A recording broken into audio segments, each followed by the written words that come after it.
ഇടവിടാതെ സ്തുതികൾ സമർപ്പിക്കുകയും ചെയ്യുമാറാകണമേ. ഞങ്ങളുടെ സ്തോത്രത്തിന്റെ പ്രധാനാചാര്യനായ യേശുമിശിഹ സ്വർഗീയ ആദിജാതന്മാരുടെ സഭയുടെ ആവർത്തന മുമ്പാകെ കാണപ്പെടുമാറാകണമേ. അവരോടുകൂടെ നിനക്കും വാഴ്ത്തപ്പെട്ടവനായ നിന്റെ പിതാവിനും പരിശുദ്ധ റൂഹായിക്കും സ്തുതിയും സ്തോത്രവും ഞങ്ങൾ സമർപ്പിക്കുന്നു. അതിപ്പോൾ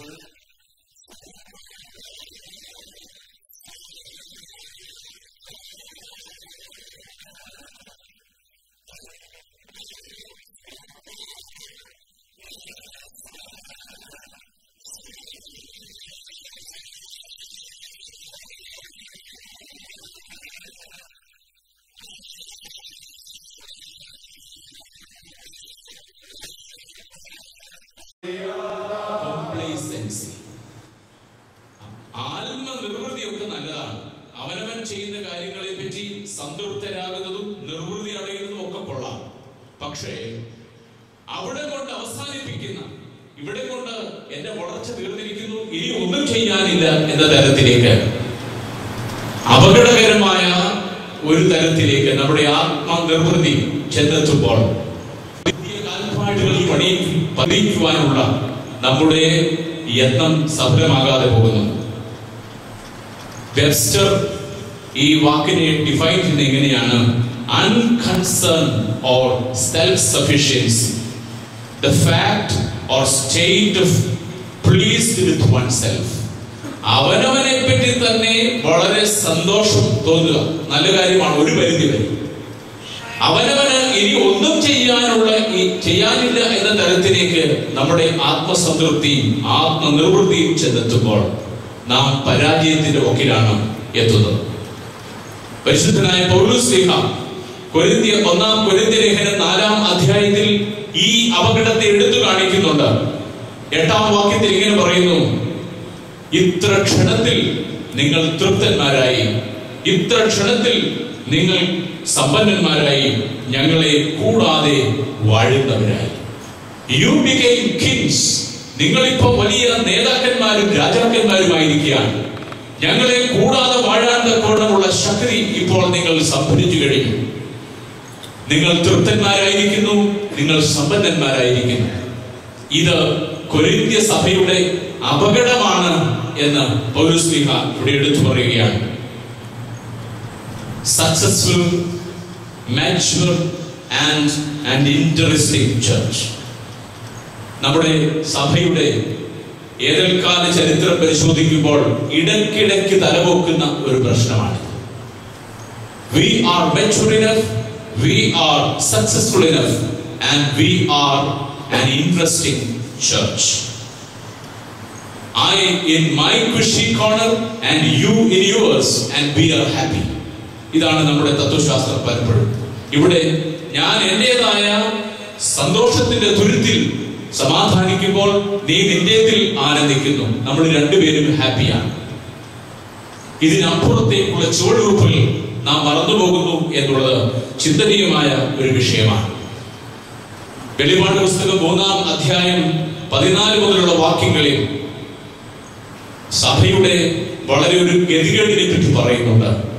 ശീതവാനും അല്ല, ഉഷ്ണവാനും അല്ല എന്ന തരത്തിൽ ശീതോഷ്ണവാന്മാരായി ജീവിക്കുന്ന ഒരു തരം ക്രിസ്ത്യാനികളെ പറ്റി അവിടെ വിശുദ്ധ യോഹന്നാൻ പറയുന്നു.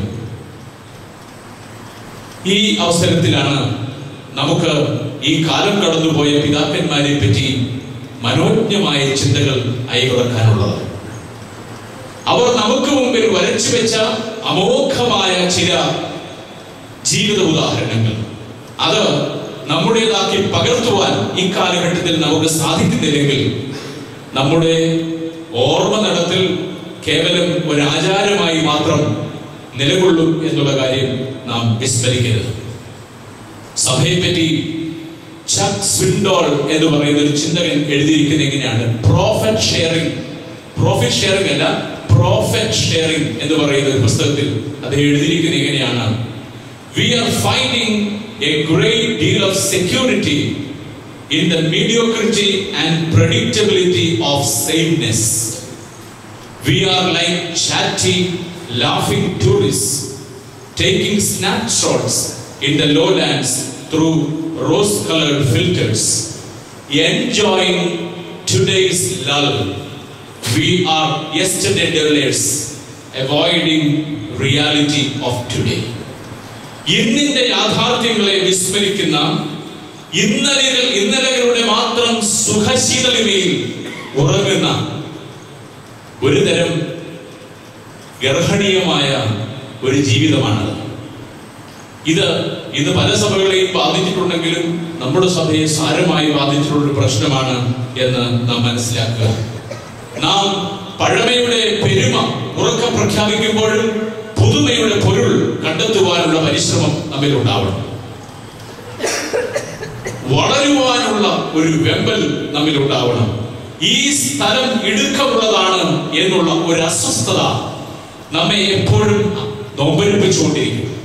ഈ നൊമ്പരമാണ്, ഈ നോവാണ് സഭയുടെ വളർച്ചയ്ക്ക് വളമായി നിലനിൽക്കേണ്ടത്. വിത്തിന്റെ വിലാപം എന്ന് പറയുന്ന ഒരു കവിത ഞാൻ വായിച്ചു. അതിനകത്ത് ഒരു വിത്തിന്റെ വിഷാദമാണ്. ഒരു തോടിനുള്ളിൽ ഉറങ്ങുന്ന, പുറത്തോടിനുള്ളിൽ ഉറങ്ങുന്ന ഒരു വിത്ത് ആ തോടിനുള്ളിൽ ഇരുന്ന് വിഷമിക്കുകയാണ്. എനിക്ക് ഈ തോടിനുള്ളിൽ നിന്ന് പുറത്തേക്ക് പോകണം, ഈ ലോകത്തിന്റെ വിശാലതയിലേക്ക് എനിക്ക് ഒന്ന് ചുവടുവെക്കണം എന്നുള്ള ആഗ്രഹം.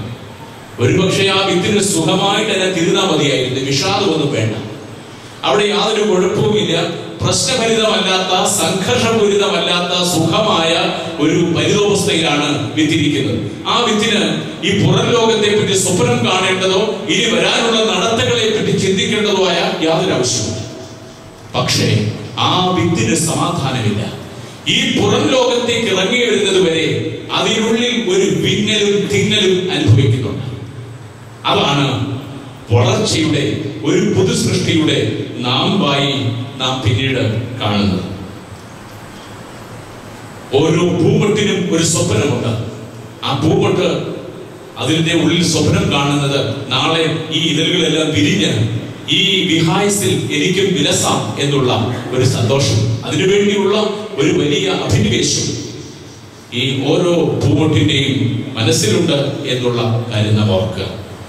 ഈ അസ്വസ്ഥതയാണ്, ഈ വിങ്ങിപ്പൊട്ടലാണ്, ഈ വിങ്ങലാണ്, ഈ തിങ്ങലാണ് യഥാർത്ഥത്തിൽ നമുക്ക് വളർച്ചയ്ക്കുള്ള നാന്ദിയായി മാറുന്നത്. ഈ ഗുണാത്മകമായ അസ്വസ്ഥതയാണ് ഈ പിതാക്കന്മാരെ ഈ സഭയുടെ ശ്രേഷ്ഠ പുരോഹിതന്മാരായി തീരുവാൻ തക്കവണ്ണം സഹായിച്ചത് എന്നുള്ള കാര്യം പ്രത്യേകം ഓർക്കുക. ഇവിടെ എലീശായുടെ ശിഷ്യന്മാർ അവരോട് ആവശ്യപ്പെടുന്നത് യോർദാന്റെ കരയിലേക്ക് പോയി മരം വെട്ടിക്കൊണ്ടുവന്ന് ശിഷ്യന്മാർക്ക് വേണ്ടി വാസസ്ഥലം ഒരുക്കാം എന്നാണ്. എലീശ പോയത് യോർദാന്റെ കരയിലേക്കാണ്. പുതിയ പുതിയ സ്രോതസ്സുകളെ തേടിപ്പോയത് ഒരു നദിയുടെ കരയിലേക്കാണെങ്കിൽ ഇവിടെ ഈ ചരിത്രത്തെ മുഴുവനും മാറ്റി എഴുതിയ ഒരു യുഗപ്രഭാവനായ പിതാവ് അദ്ദേഹത്തിന് സുഖമായി വിഹരിക്കാവുന്ന കുന്നംകുളം എന്ന് പറയുന്ന ദേശം വിട്ടിട്ട് ഈ മീനച്ചിലാറിന്റെ കരയിലെ സ്രോതസ്സുകളെ കണ്ടെത്തുവാനാണ് വന്നത്. ഒരു പ്രവാചകൻ യോർദാന്റെ കരയിലേക്ക് പോയപ്പോൾ ആധുനിക ലോകത്തെ മറ്റൊരു പ്രവാചകൻ മീനച്ചിലാറിന്റെ കരയിലെ സ്രോതസ്സുകളെ കണ്ടെത്തുവാനായി സ്വന്തം ദേശം ഉപേക്ഷിച്ച് ഇവിടേക്ക് വന്നു. ഈ കാര്യം നാം മറന്നു പോകരുത്. ഒരു 200 വർഷം മുമ്പ് നമ്മുടെ ചിന്താഗതികളിലൊന്നും ഒരുപക്ഷെ മനസ്സിലാക്കാൻ ഒക്കാത്ത ഒരു തരം ജീവിത സാഹചര്യങ്ങളായിരുന്നു അന്ന്. വണ്ടിയില്ല, ഇന്നത്തെ പോലുള്ള കമ്മ്യൂണിക്കേഷൻ സിസ്റ്റം ഇല്ല, വൈദ്യുതി ഇല്ല, ഇന്ന് കാണുന്ന യാതൊരു സൗകര്യങ്ങളും ഇല്ലാത്ത ഒരു വളരെ അസ്വസ്ഥമായ ഒരു അന്തരീക്ഷത്തിൽ അവിടെ ഒന്ന് വഞ്ചി കയറി ഈ പടിക്കൽ വന്നെത്തി ഇവിടെ ഇത്ര മനോഹരമായ ഒരു സ്ഥാപനമുണ്ടാക്കി തലമുറകളിലേക്ക് പുണ്യം വ്യാപരിപ്പിച്ച, ശക്തി നിവേശിപ്പിച്ച ഒരു പുണ്യപിതാവിനെ നാം ഓർക്കുകയാണ്. ഇവിടെയാണ് ഞാൻ മുമ്പ് പറഞ്ഞ വളരുവാനുള്ള അസ്വസ്ഥത, അതല്ലെങ്കിൽ സ്ഥലം പോരാ എന്നുള്ള വളരെ അസ്വസ്ഥപൂർണമായ ചിന്ത ആ പിതാവിനെ അലട്ടിയത് കൊണ്ടാണ് ഇങ്ങനെയുള്ള ചരിത്രപ്രധാനമായ ഒരു സ്ഥാപനത്തിന് തുടക്കം കുറിക്കുവാൻ ഇടയായത്. കോട്ടയത്തെ ഓർക്കുന്നത് 3 കാര്യങ്ങൾ കൊണ്ടാണ്.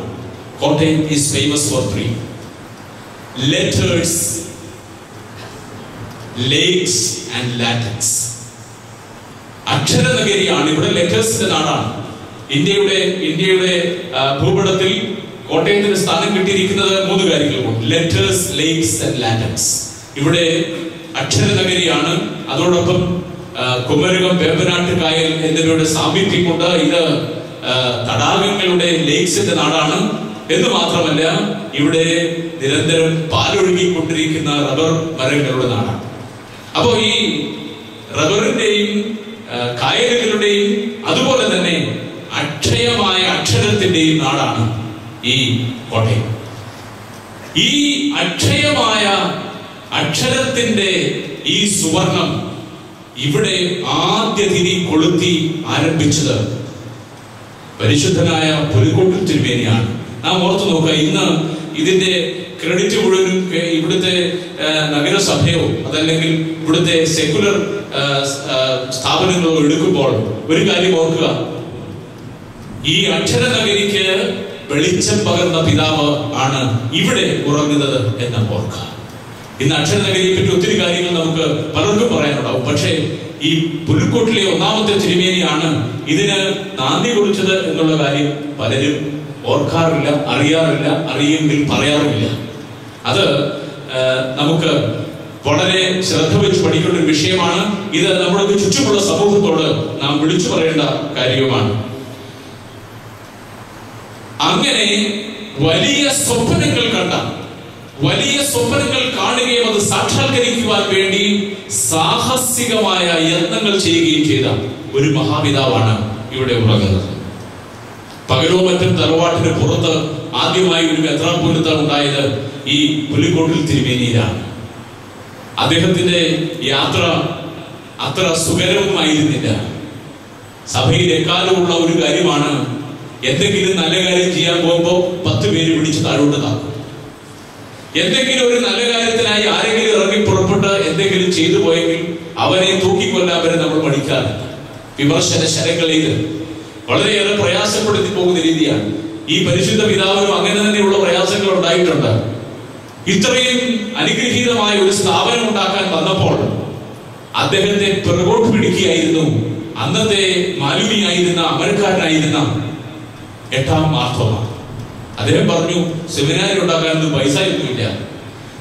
പ്രത്യേകിച്ചും സെമിനാരിയുടെ സ്ഥാപനത്തിന് വട്ടിപ്പണത്തിന്റെ പലിശ എടുക്കണം എന്ന ഗതി വന്നപ്പോ അതുവരെ ഏതാണ്ടൊക്കെ അതിന് സമ്മതം കൊള്ളിയിരുന്ന അന്നത്തെ മാർത്തോമ 8ാമൻ കാലുമാറ്റി ചവിട്ടി. ഈ ഇട്ടുപുറപ്പാൻ നിസ്സഹായനായി മാറി.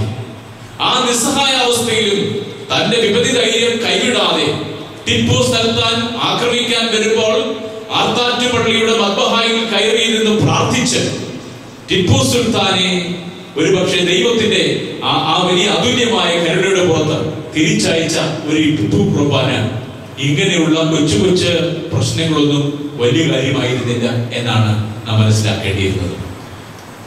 അദ്ദേഹത്തിന് നേരിട്ട എതിർപ്പുകളുടെ മധ്യത്തിലും അദ്ദേഹം സുധീരനായി, വിഭീഷണനായി ഈ സ്ഥാപനത്തിന് അടിസ്ഥാനമിട്ടു. 1813 പണി ആരംഭിച്ച ഈ പഴയ സെമിനാരി, ഈ ചാപ്പലും ഇതിനകത്ത്